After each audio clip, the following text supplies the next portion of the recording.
Hi, this is David. Is your audio on at the council chambers? Because I can't hear anything. Can you hear me, David? Hello? I was speaking with Kathy earlier. Kathy, can you still hear me? Yes, I can hear you. Must be David's then. We heard you, David, but it sounds like maybe you can't hear us. Give it just a beat. Maybe proceed with roll call. Sure. I have Commissioner Settlemeyer. Here. Commissioner Cox. Here. Commissioner Riles has an excused absence. Chair Robinson. Here. Commissioner LeGrand. Commissioner Winterroad. Present. And Commissioner Ingman has an excused absence. All right, at this point, approval of minutes. Do I hear any, has everyone had a chance to review the minutes? I did, and there's one small correction. The nomination for the Albany Fire Department was a 1925 Seagrave, not 1935.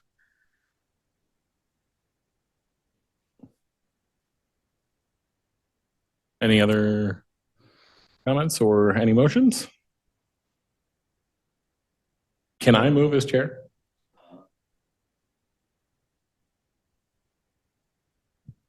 So I will make a motion to approve the minutes as corrected. Second. I second the motion. all those opposed, or all those in favor say aye. Aye. Aye. Aye. All those opposed, same sign. Okay. Business from the public. Do we have anyone signed up?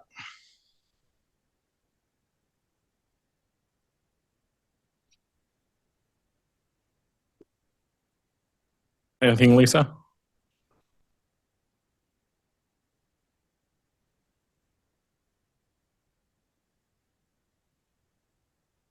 There's a couple of non-historic events going on, but they are through the historic downtown. Albany Taps and Caps is this Saturday. It's a fundraiser for Furniture Share. It's a tap house crawl, including Calipuya Brewing, Deluxe, as well as No Rail Ales and The Garage. Tickets are $25 and they're available online, and then on Saturday at The Garage. And then we also have Mixology Madness toward the end of the month. That's on the 21st of April. That's our cocktail party that the Downtown Association did for quite a period of time. And then before that, it was Habitat for Humanity that hosted that event. It took a pause for COVID and is finally back. 10 local bartenders will create a cocktail concoction. We will not know who made it. They will be hiding behind the curtain, but they're in person this year, so that's something new. And then after everyone gets a chance to sample everything, there's a people's vote and a judge's vote. They'll step forward, take some bows, we'll announce the winners, and then they'll be there to make full-size cocktails. The event is held at Sybaris, so the food will be delightful, and there's a silent auction with lots of contributions from folks around town. That's limited to 100 guests, and tickets are on sale currently. And we've also kicked off Restaurant Week that day. That's Sunday, April 21st, and that continues for 7 days, where you'll find lots of specials at our now 30 downtown dining locations. So please take advantage of all that fun stuff, and there'll be more in the newsletter when it comes out later this week. And First Friday, of course, is this Friday with a spring fling theme, although we've decided to pour down rain in traditional Oregon style today. So, but we didn't see the hail that they saw in Salem, I guess. So thank you so much. Thank you. Anyone online or anything else? Appear to be. Okay, very good. Now, moving on to HI02-24. Next on tonight's agenda is a quasi-judicial public hearing regarding planning file HI-02-24, an application for exterior alterations for the addition of solar panels on a home at 538 4th Avenue Southwest. Have all commissioners received a copy of the agenda packet materials, and are you all familiar with them? Yes. Yes, sir. Yes. I call to order this quasi-judicial public hearing at 6:06 p.m. If you wish to testify, there were 3 options available, which were described on the commission agenda. Do any members wish to declare a conflict of interest? Do any members wish to report any ex parte contact? Do any members wish to report a site visit? I did drive by it. I did a walk by. I drove by as well. Do any members wish to abstain from participation in these proceedings? Does anyone wish to challenge the participation of any commission member in this hearing and decision? If attending virtually, please turn on your camera and raise your hand to be called upon, or if you are attending by phone, please unmute yourself and state your name so you can be called on. At this time, I call for a reading of the meeting procedures. Good evening. For those wishing to testify, please be aware that you must raise an issue with enough detail to afford the commission and parties an opportunity to respond to the issue if you later want to raise that issue on appeal to the Land Use Board of Appeals. Testimony and evidence must be directed towards the approval standards staff will describe or other criteria in the comprehensive plan or development code which you believe to apply to the decision. If additional documents or evidence are provided by any party, the commission may allow a continuance or leave the record open to allow the parties a reasonable opportunity to respond. Failure of the applicant to raise constitutional or other issues relating to proposed conditions of approval with enough detail to allow the local government or its designee to respond to the issue precludes an action for damages in circuit court. At this time, I call for the staff report.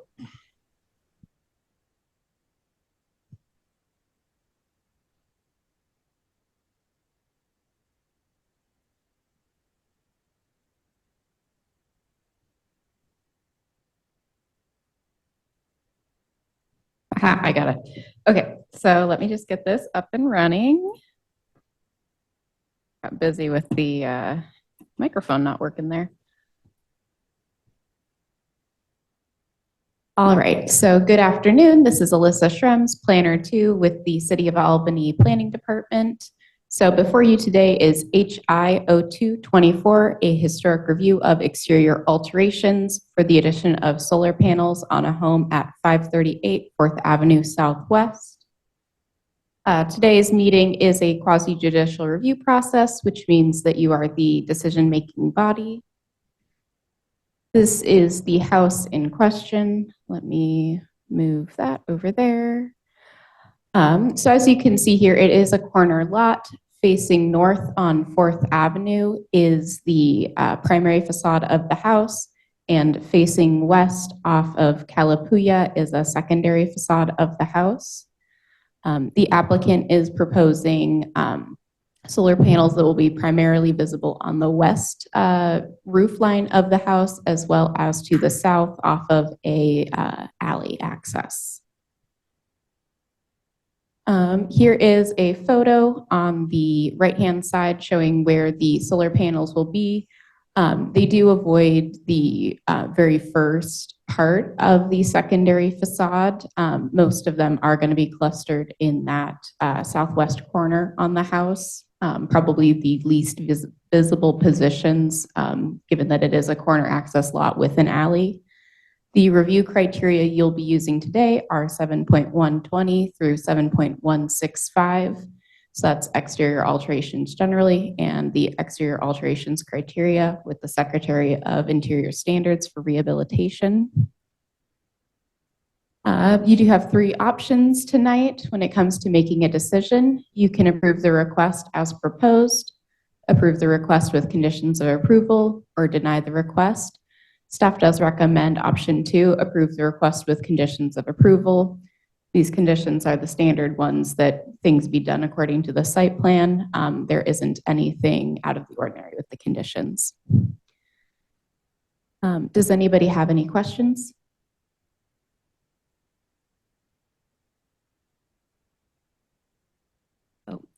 I did have one thought that I forgot to mention.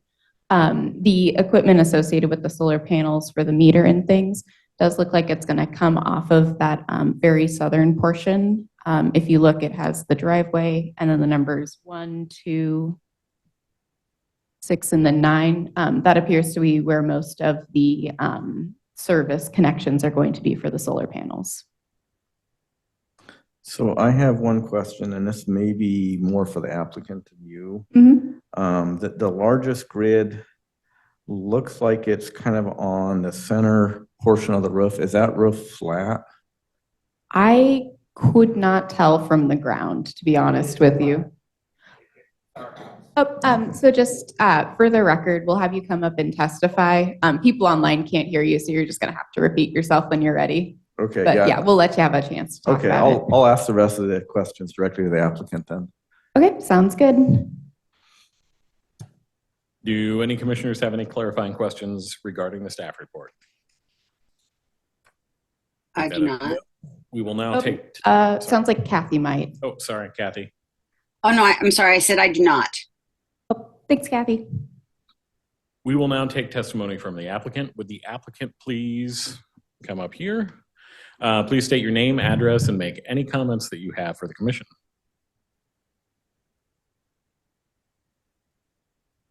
I'm Louis Hans. This is Karen Hans. We live at 538 4th Avenue Southwest. We're technically not the applicants. The company that Pierce Energy Solar is Benjamin Steffen is the applicant.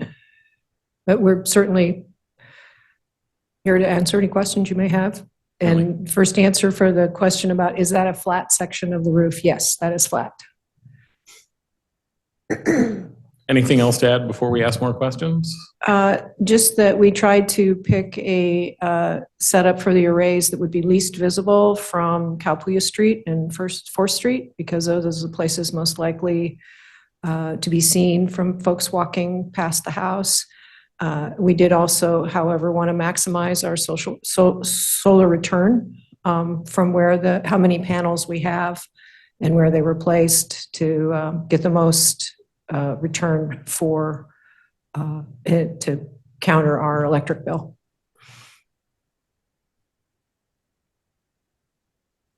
Thank you.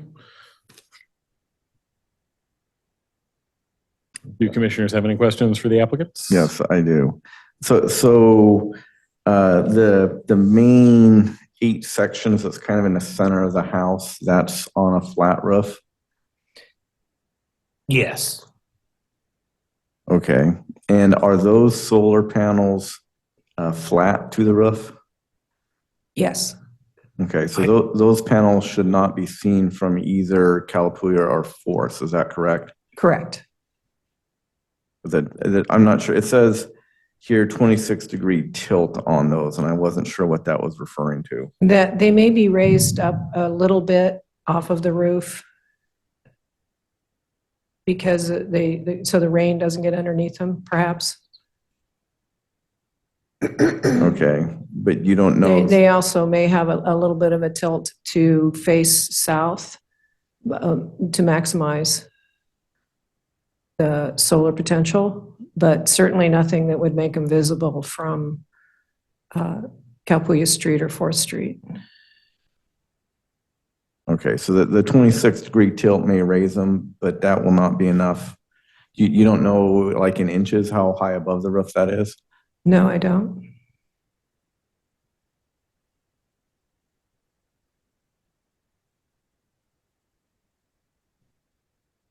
So I guess my concern is, how do you know they're not visible from the street if you don't know how high above the roof they're tilted? Because of the way the roof is structured, if you refer back to could you put the picture back of the house from 4th Street? So when you're looking up towards the house, there's a full basement underneath, it's raised up, and then you have the peaks of the roof. So when you're on the street, you're looking up, you can't see over those peaks to see where that flat area is. And the same is true when you're walking on 4th Street, looking up. The house is, it's it looks like a one-story house, but it's really like more of like a 1.5-story house. Okay, and do you know how far back from the edge those panels are? Back from the edge? From the roof peak edge? No, I don't. Okay.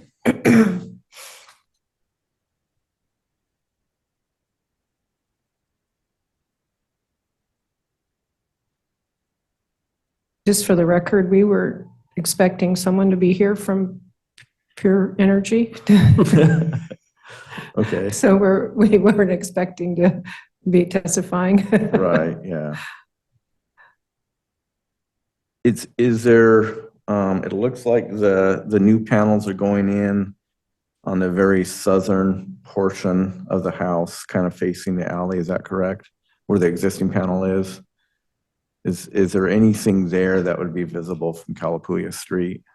Someone looking, if they were walking down Calpuya Street and they looked towards the house down the alley, there's the one panel this is the part of the house that comes out. It has the two panels on the peaks. That's our kitchen.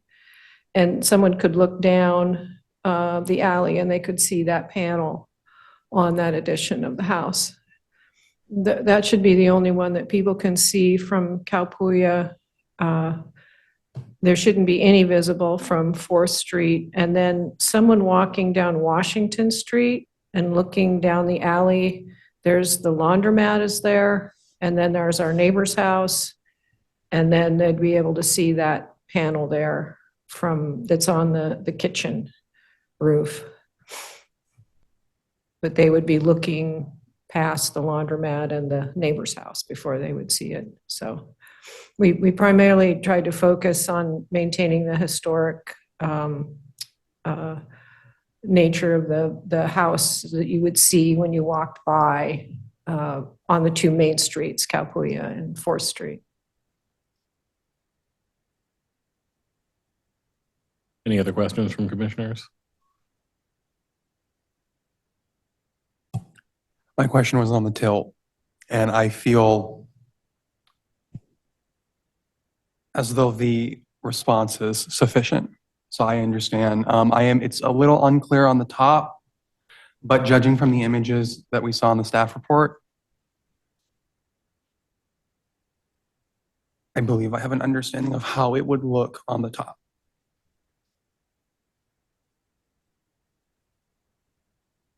Okay, thank you very much.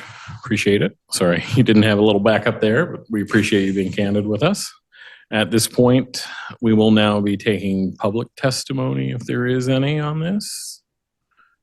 Do you have any more questions for us? Not at this point. Okay, thank you. I don't see anyone on the line. Am I correct?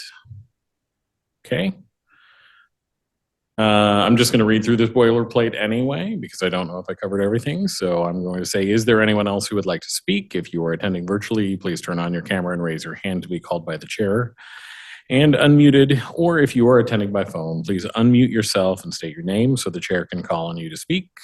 I'll give it a beat. Nobody there. We haven't had any testimony. Does the applicant have any rebuttal? Does any staff member wish to respond to any testimony submitted? So I was going to provide a little bit of clarity as well about the flat part of the roof. So when I was writing the staff report, I took a look at that and I was like, I don't even know what direction that's facing. So I took a little walk over to try to even see if I could find the flat part of the roof. It's pretty well hidden. I mean, you can make a guess about where it would be. But I was trying very hard. I didn't go down the alley, and that's the only thing I didn't do to try to find the flat spot. That felt a little intrusive. But barring going down the alley looking for it, I am not sure that you could find it. And I suspect that, yes, even with a 26% tilt or a 26-degree tilt, the pitch of the roof will probably mask it from view. I don't have any calculations to prove that. But I did try pretty hard so that I could figure out which extent it would be facing, and I could not find the flat part. Thank you, Alyssa. Yep.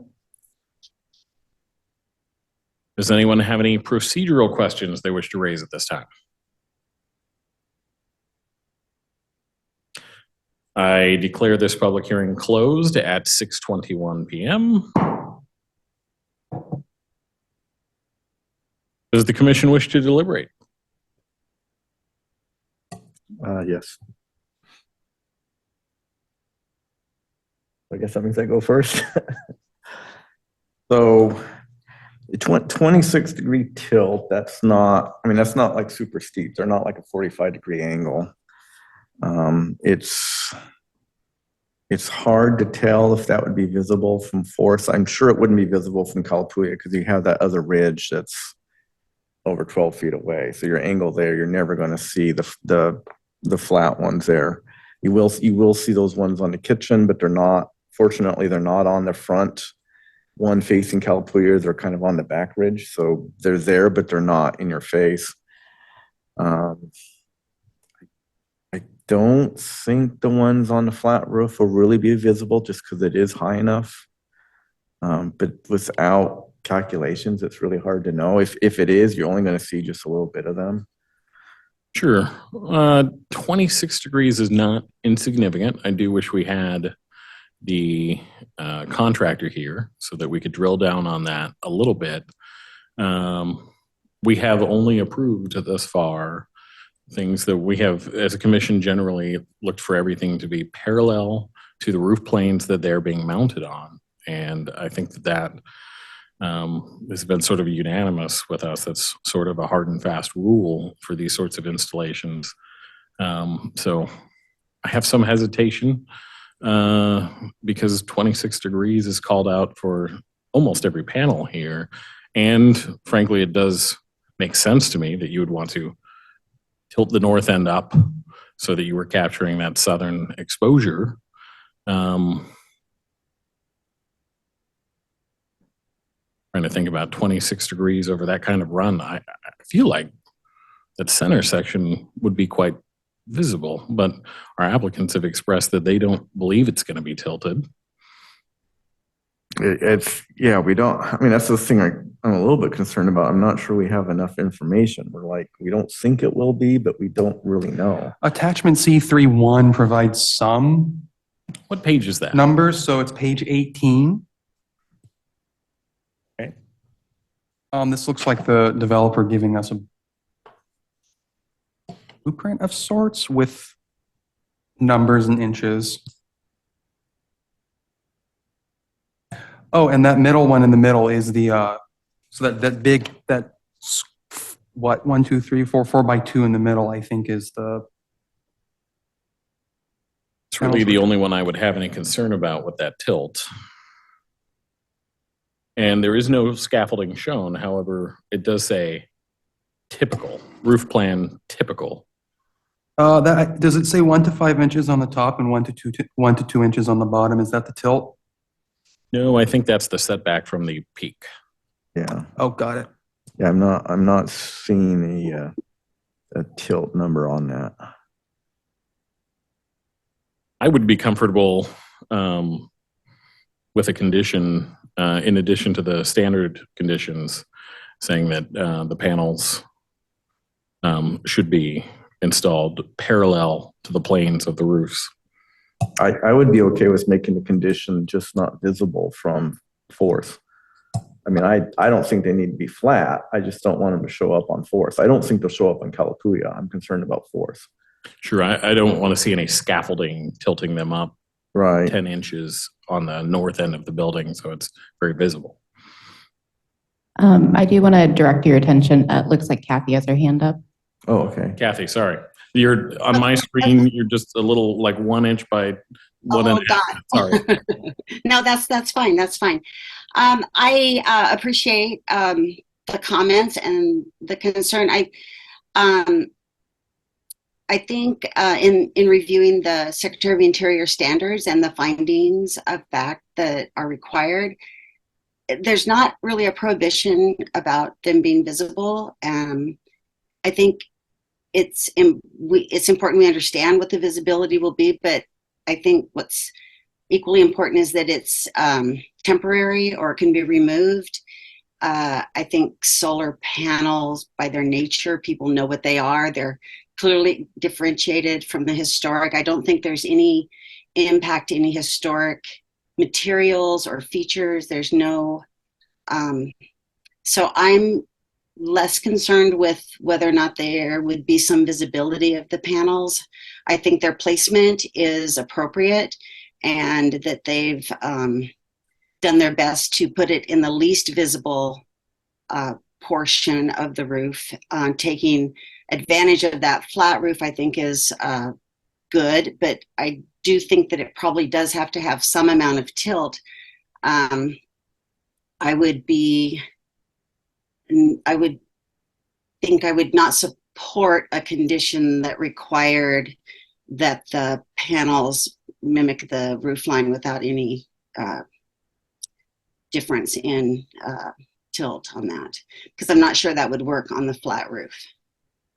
Sure, understandable. It probably would reduce it.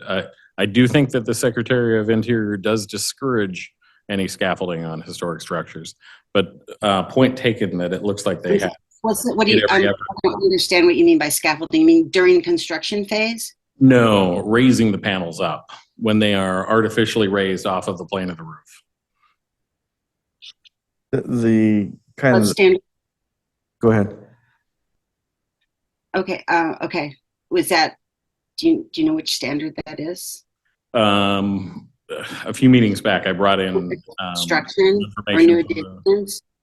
Sorry, what's that? Is it under the new additions, the new construction, new additions standard? No, it's under their recommendations. And Okay. point taken, they have changed their language a few years back from prohibited to not recommended. But there is, I think, a few images of panels that are raised up on scaffolding, and they say not recommended now instead of prohibited.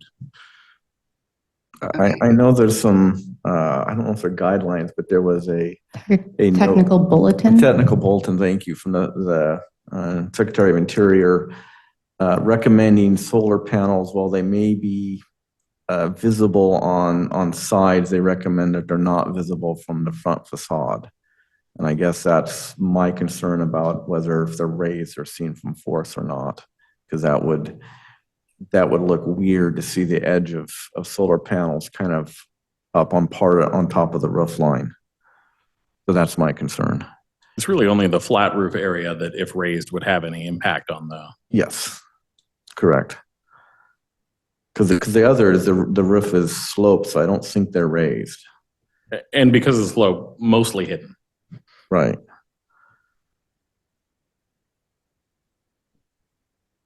That's all I have. Any further deliberation? When we say scaffolding, I think the image that pops into some people's head could be like, 2x4s nailed together like just like not the best looking scaffolding. Looking back on page 18, I think that the scaffolding is a PV rail. Is that what that? Well, yes, and in their typical roof plan that they've shown us on that page, all of that is perfectly acceptable as far as the commission has discussed what we're comfortable with. So if that is indeed, if it's going to be low profile and parallel to the surfaces, then I think we're fine. That's the only reason I forwarded that. I put out there that we could add that condition, but I am open to hearing any motions. Well, I would move to approve the exterior alterations, including conditions of approval as noted in the staff report for application of planning file number HI-02-24. This motion is based on the findings and conclusions in the March 26, 2024 staff report and findings in support of the application made by the Landmarks Commission during deliberation on this matter. I second the motion. All those in favor, say aye. Aye. Aye. Aye. All those opposed, same sign. No. Decisions of the Landmarks Commission may be appealed to the City Council within 10 days of the date the notice of the decision is mailed. All right. What was the decision? Oh, it's approved, Kathy. Thank you. Approved. I could, yeah. Thank you. Thank you. All right, moving on to Historic Preservation Awards. All right. I made a beautiful slideshow. Thank you both for coming. You guys will get a letter in the mail from us. Okay. Yep. Thank you for coming.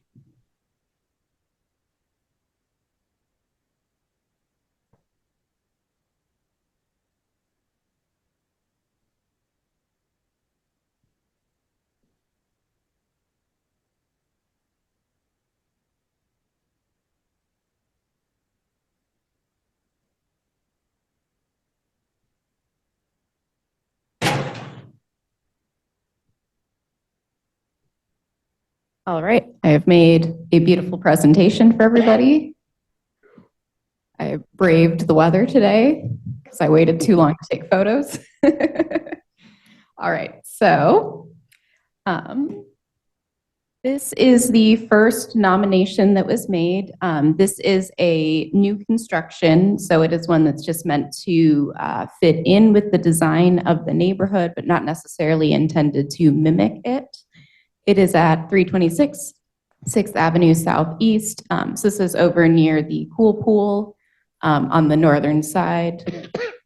So this is still in construction. Like I said, I took this photo today, but that's what it looks like. This is our only residential recommended award. So I'm not really sure how we're looking to do this. I mean, theoretically, we could approve all of them because I think we only got 4 nominations.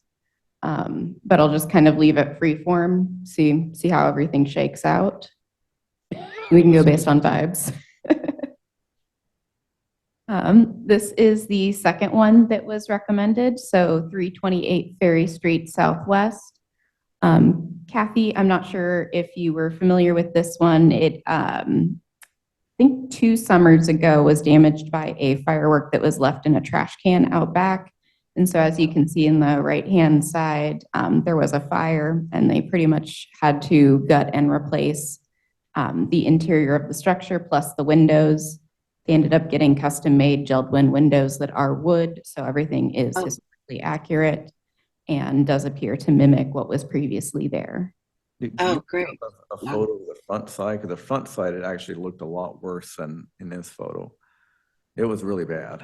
I did have a photo of the front, but I took it out of the slideshow because the fire department didn't give me a front picture from the fire damage. So I tried to match them up. But yeah, it was pretty rough. Yeah, they basically gutted the whole thing and then remodeled it. So on the left-hand side is what we have today. It's beautiful. Thank you. Yes, they did a good job. I was very pleased with it. And I was quite worried that because of the size of it, the footprint that it takes up on that lot, somebody could have tried to put something else there, but they did a wonderful restoration. It looks great. Yep. And then the other one we had a recommendation for is 415 2nd Avenue Southwest, which is the first-hand seconds. So as you can see on the left-hand side, that is what it looks like during the daytime. And then this photo, credit to our biggest fan, Hasso Herring, does include the neon lights, which were a nice addition. I think they were a bit jarring when they first went in, but I think it adds a lot of character to the neighborhood. So that one was nominated. And with all of these, it would be the property owner as well as architects and builders that worked on the project that would be receiving the awards. Nice. And then for our kind of dealer's choice award, Cameron recommended the 1929 Seagram. 2025. 2025. I had it the first time and I changed it. The number of the gas tank, the year. Oh. Maybe I can guess myself. All right, so we have the fire engine. And it's Seagrave, not Seagram. I'm just going to have to edit so much of this PowerPoint. The slide might just disappear. We will get that corrected by the time of printing the awards if this one is given an award. Maybe there's some Seagrams involved. So this one, I did take this one from the Albany Fire Department Facebook page. They do have it displayed in the station lobby, but the lighting in the photo here was better than the lighting today. So this is the restored one, and it does sound like there were some volunteer retired firefighters that did the restoration. I think you could be forgiven just this once. Just this For once, not thank you. for your lack of vintage fire truck knowledge. Pre-war, you ask her anything after the war, and she's all over it. Thank you, thank you. So that's what I have for you guys today. We didn't really follow kind of the setup we had last year, which isn't a bad thing, but it kind of leaves it open to kind of the categories we want to use. Do we want to just give it to everybody? Just kind of how we're thinking the award is going to look this year. I don't see any reason why we want to give them to all four, because they're all kind of different categories.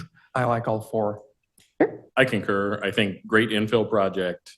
The shop downtown, fun project. The neon is very interesting, and no one believes that it wasn't at least somewhat original feature, but it's a lot of fun. I would move to approve all of these also. I would agree. I think all four of them bring something distinctive, and they show a really nice array of work that's been done this last year. All right, sounds good. I will try to hunt down those firefighters so we can specifically give them the awards. But I think everybody else is pretty straightforward, and I know who I'm contacting.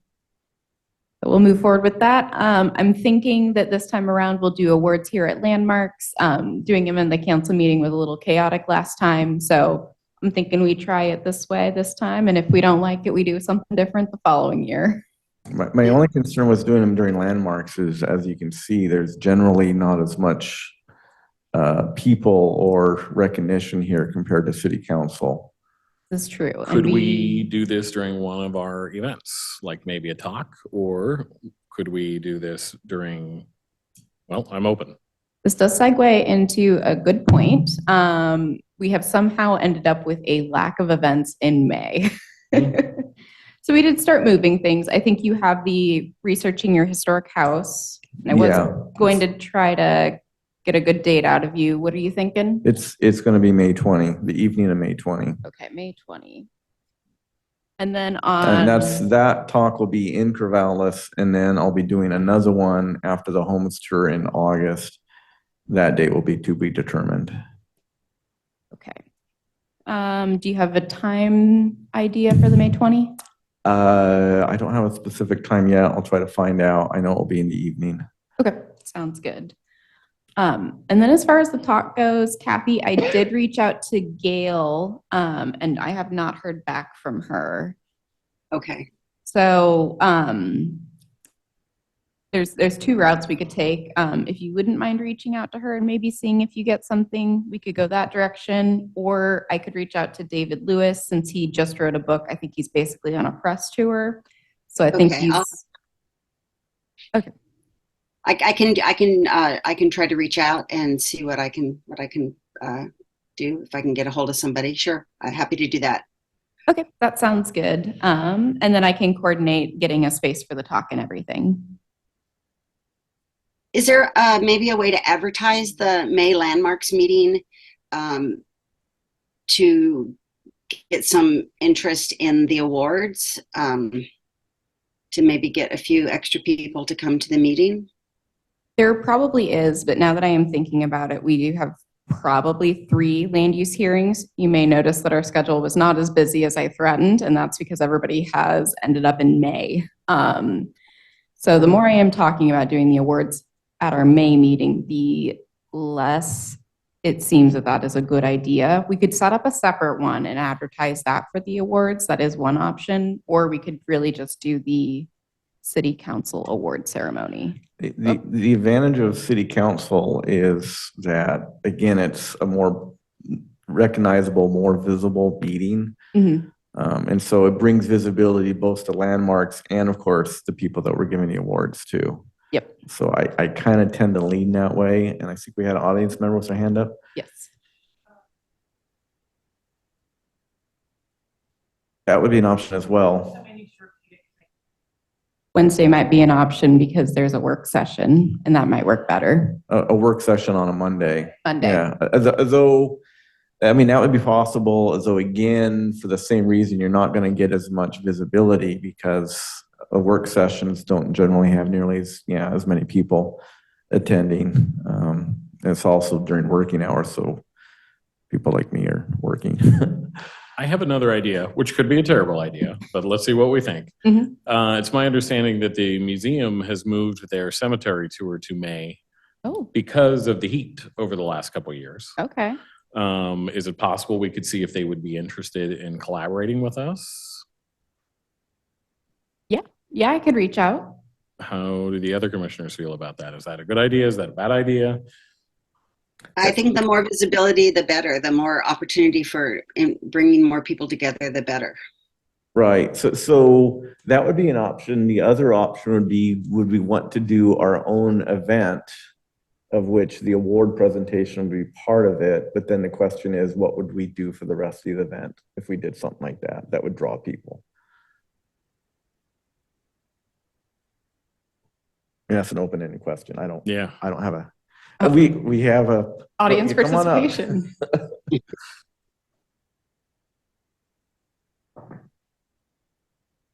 If you do it somewhere where you could televise it, that does give people an opportunity to have family members watch. So whether it's here or at one of the council sessions, and if you're trying to fill, you have a lot of historically knowledgeable people downtown, and maybe somebody like a Rebecca or an Oscar or Cameron or somebody could fill, so to speak, with some historic knowledge on any number of topics on Sure. buildings, or Oscar does his walks. I mean, they both do tours, both on trolley tours as well as walking tours for lots of out-of-town guests. And a lot of times local people don't know as much about their hometown as the guests that come to visit. So, Is there a May,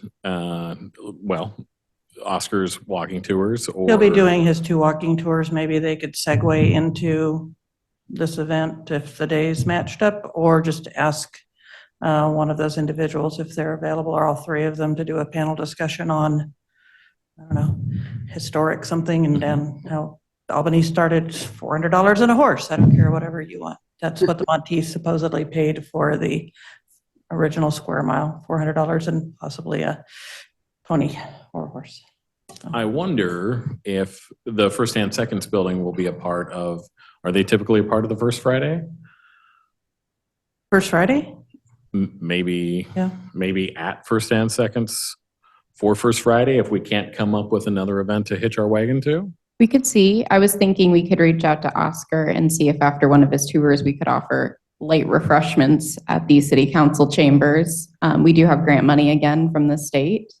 And, we can spend budget on events, which can include things like refreshments and such. And the Maybe some downtown Seagrave cocktails. Seagrave cocktails. And if we had a public meeting, then we could actually have it on Zoom so people could watch online. And if you need a community partner, the Downtown Association and or the Visitors Association would most likely be willing to step up, and I might be able to help out with some refreshments or something if that ended up being a desire, depending on what your budget and plans are. Oh, we're pretty good on budget. Then just cheering you on and being part of things if you'd like. Cassie, do you have something? So I was just wondering, I mean, Oscar's walking tour of Second, if we could talk to him and maybe tie it into having it after the walking tour of Second, because one of the nominated buildings should be on that tour because it's on Second. So that would be kind of a natural. Yeah, I can reach out to him and see if that's something he's interested in. I think that's probably one of our better chances of getting people like straight into the council chambers. Right, it's following it directly. If we worked with Oscar and just tied it in and said directly following the tour. The only I guess downside of that is we don't know exactly how long the tour will take. So if people are online to watch the public meeting, well, when does the public meeting start to hand out the awards? Oscar's done a very good job for us when the the Oregon tourism visited. We had to hit Sybaris at an exact time, and he hit the door at the exact time. The other option would be to have the meeting here first and then the tour afterwards. Oh, well, that might be nice because then people would be familiar with the award winners and talk a little bit about it. I'm open to either one, especially if Oscar's willing to work with us. I was just gonna say, I would be whatever- open to either yeah. end. Whatever Yeah. else you like. I mean, Okay, and yeah. his times are assuming usually, he's open to it, his Yeah. tours are usually preset as it's the same time every year, but right? I'm, like you said, whatever he would like to do Yeah. if he's willing Okay. to play. I Yep. think Let's they're proceed on with the AVA calendar already, but I'd have to double check. Don't Yeah. quote me on that.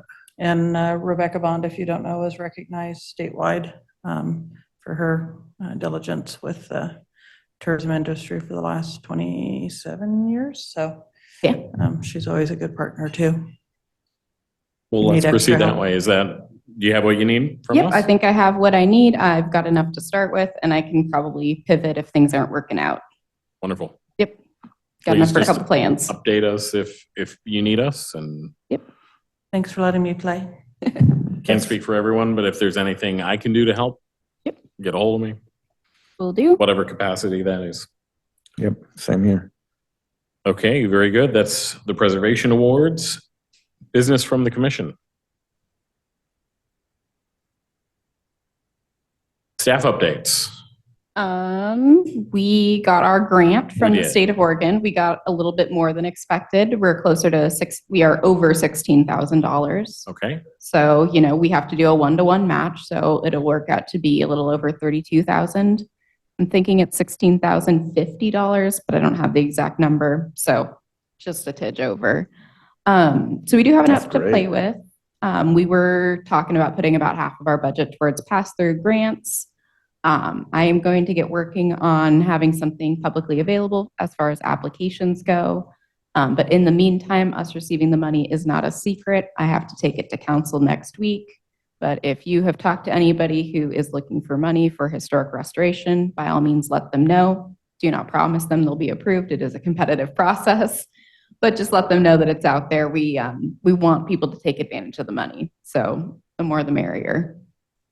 Yes, that's probably the biggest we've ever had. That's great. Yes. And I think it's a double-edged sword. The more money we get, it means the less communities are participating as CLGs or asking for the grant money. So it is nice to get a lot of money. Do not get me wrong, but it also means that there are communities that are just no longer undertaking the additional work. sure. So that's what I have for right now. It sounds like we're on track for July for the apple orchard tour. Wonderful. I'm going to work with Jay Sharp, who's our forester here at the city. Sounds like he is knowledgeable enough about the history that he's probably able to leave an interpretive tour. There will probably be roles for us to play, and we'll get that kind of ironed out. I'm trying to think if there's anything else. Randomly, we never seem to have our July meeting. It is way too close to the 4th of July. I meant to discuss it in January and it just hasn't happened. What are we thinking? No meeting in July, or would we like to explore setting a different date?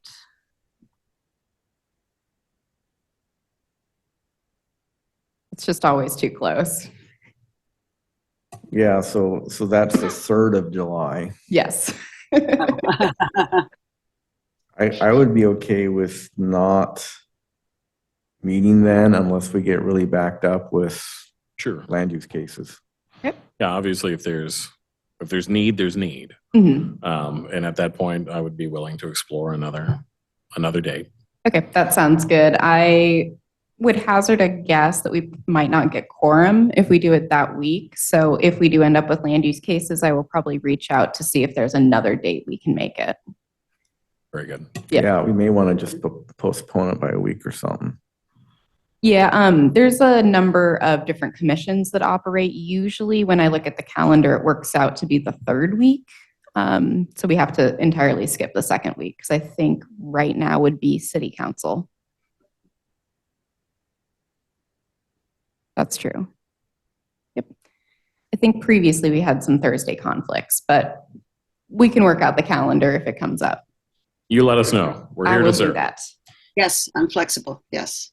All right. I think that's all I've got. I don't think there's anything else rattling around in my brain.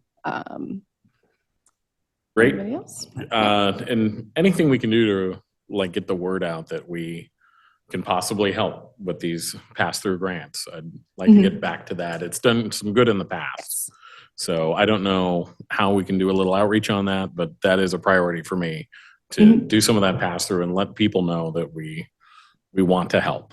Yeah, we're also planning on advertising it as part of the postcard mailers for the surveys. Great. So that's also going to be on there. But yeah, in the meantime, if you happen to talk to anybody who's looking for some money to help with restoration, we have a budget for it. So the thought just popped in my head, if we're doing, the awards ceremony either before or after, especially if it's after, do we want to have like a pass-through grant Q&A session where people can come in and we can inform them about it? I mean, that would be a good time to promote it, basically. Yeah, we could definitely do that. We could have applications, at least for them to take home and think about, because obviously we would want photos. But yeah, we could also talk about the pass-through grant and that opportunity. Because as long as we're doing like celebrations, like, well, here, have some money. That's like. All right, very good. Kathy, are you trying to say something? No, I'm sorry. I'm just saying right and agreeing with everything. Okay, sorry. I just wanted to make sure we weren't leaving you out. No, thank you. Before we completely move on from staff, anything from you, David? I don't want to ignore you.